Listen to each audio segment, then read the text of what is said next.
ये कहानी है एक मॉडर्न कॉलोनी में रहने वाले दो पड़ोसियों की, विक्रम और अर्जुन।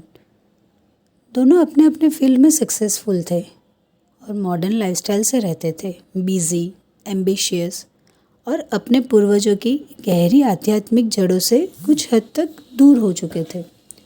विक्रम एक टेक एंटरप्रेन्योर था, हमेशा अपनी स्क्रीन से चिपका रहता, कई स्टार्टअप्स मैनेज करता था और डिजिटल दुनिया में अपनी पहचान बनाने की कोशिश करता था। उसका घर आधुनिक आर्किटेक्चर का एक अद्भुत नमूना था, जिसमें नए गैजेट्स और स्मार्ट टेक्निक्स लगी हुई थी। अर्जुन दूसरी ओर एक वकील था, जो मेहनत और न्याय में विश्वास करता था। उसका घर भी मॉडर्न था, लेकिन उसमें एक ट्रेडिशनल टच था। एक छोटा सा गार्डन जहाँ वो हर्ब्स और फ्लावर्स उगाता था, जो उसके दादा दादी की सीख का प्रतीक था। हालांकि विक्रम और अर्जुन की नज़दीकी के बावजूद उनके बीच की दूरी बनी हुई थी। वे शायद ही कभी बातचीत करते थे।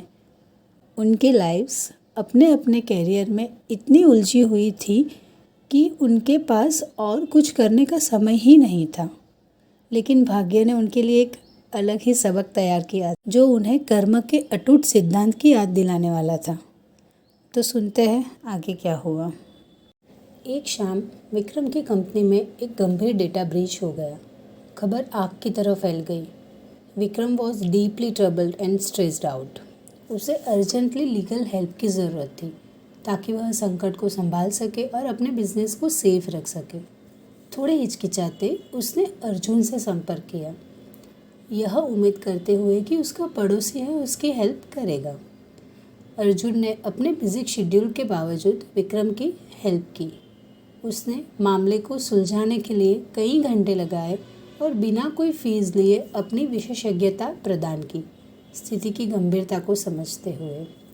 विक्रम वॉज ग्रेटफुल, लेकिन अपनी आदत के अनुसार व्यस्तता में उसने मुश्किल से धन्यवाद दिया और फिर से अपने काम में लग गया।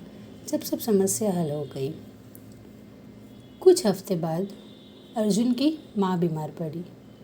उन्हें एक स्पेशल मेडिसिन की आवश्यकता थी, जिसकी शॉर्ट सप्लाई थी। अर्जुन ने हर फार्मेसी और अपने सारे संपर्कों को आजमाया, लेकिन कोई सफलता नहीं मिली। एक शाम जब वह अपने पोर्च पे उदास बैठा था, तो विक्रम ने उसे देखा। सीमित बातचीत के बावजूद विक्रम ने महसूस किया कि कुछ गलत था और अर्जुन से इसके बारे में पूछा। अर्जुन की परेशानी सुनने के बाद विक्रम को एक परिचित याद आया, जो एक फार्मास्यूटिकल कंपनी का मालिक था। उसने कुछ कॉल्स किए और अर्जुन की माँ के लिए दवाइयाँ आ गई। Arjun was overwhelmed with gratitude. उसने महसूस किया कि विक्रम हालांकि व्यस्त और उदासीन लग सकता है, लेकिन उसके पास एक दयालु दिल है। समय के साथ दोनों पड़ोसी फ्रिक्वेंटली बातचीत करने लगे। उन्होंने अपने पूर्वजों की स्टोरीज शेयर करी, उन दिनों की याद में जब लोग एक दूसरे के साथ जुड़े हुए थे, उन समयों की जब समुदाय एक दूसरे के करीब होते थे और कर्म का सिद्धांत उन्हें गाइड करता था। उन्होंने महसूस किया कि उन्नति और आधुनिक जीवन की दौड़ के बावजूद मानवीय संबंध और दया का मूल तत्व आज भी वही है। एक शाम वे अर्जुन के बगीचे में बैठे थे, अपने हाल के अनुभवों पर विचार कर रहे थे। विक्रम ने कहा, तुम जानते हो अर्जुन, यह अजीब है कि हम इतनी तेज तर्रार दुनिया में रहते हैं, लेकिन कर्म की पुरानी शिक्षाएं हमें उसकी सच्चाई की याद दिलाती रहती है। जैसे किसी ने दूसरे की मदद की और उसे बदले में भी मदद मिली। यह दिखाता है कि कर्म की सच्चाई हमेशा काम करती है। अर्जुन ने सहमति से सर हिलाया। सचमुच विक्रम, हमारे कार्य चाहे बड़े हो या छोटे, हमेशा हमारे पास वापस आते ही है। यह एक सबक है जिसे हमें याद रखना चाहिए, चाहे हमारी जिंदगियाँ कितनी भी आधुनिक क्यों ना हो जाए। समय के साथ विक्रम और अर्जुन ने मिलकर कई सराहनीय कार्य किए। उन्होंने एक साथ मिलकर एक सामुदायिक पुस्तकालय की स्थापना की, जहां बच्चे और बड़े सभी पढ़ाई कर सकते थे और अपने ज्ञान को बढ़ा सकते थे। उन्होंने सुनिश्चित किया कि पुस्तकालय में प्राचीन और आधुनिक दोनों प्रकार की किताबें हों, जिससे लोग अपने अतीत और वर्तमान दोनों से जुड़ सकें।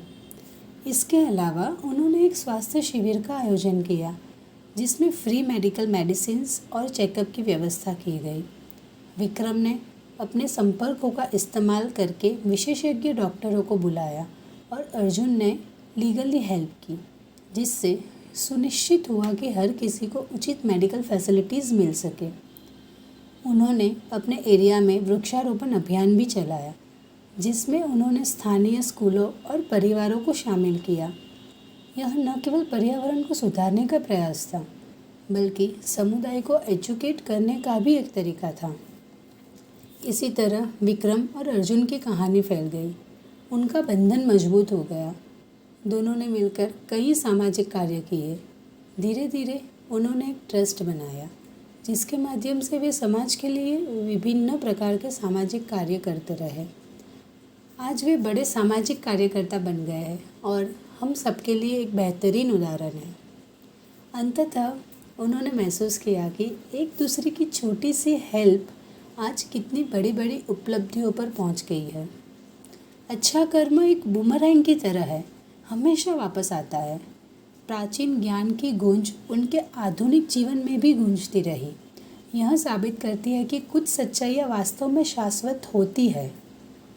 जीवन के बदलते ताने बाने में अच्छे कर्म और दयालुता के धागे हमेशा एक ऐसा पैटर्न बुनते हैं जो हमारे पास वापस आता है, चाहे समय कितना भी आधुनिक या प्राचीन क्यों न हो।